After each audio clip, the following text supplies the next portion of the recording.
Welcome back to the garage. And this video we're going to replace the tie rod ends. I have brand new inner and outer and sleeves, all from Moog. I bought them on Amazon, so you'll find my affiliate link down below.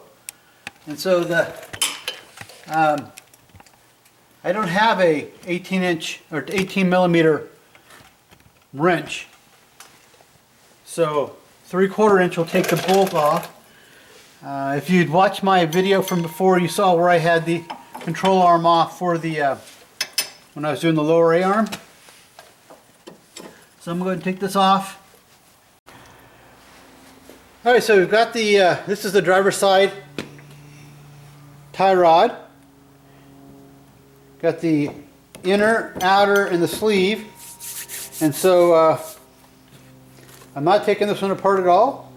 I'm going to go ahead and try to get it at the same distance, as close as I can.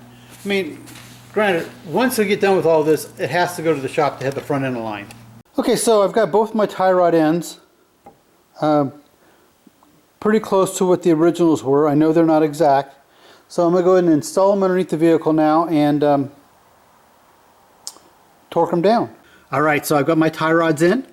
The 18 metric nut is torqued down to 40 pounds on the inner and the outers. I've just snugged these down tight. I haven't torqued them. I don't know if they need to be. I couldn't find any specs on that. So pretty much the tie rods are complete. So if you like this video, please give me a thumbs up. If you haven't already, please subscribe to my channel. Leave any comments or suggestions below, and thank you for watching.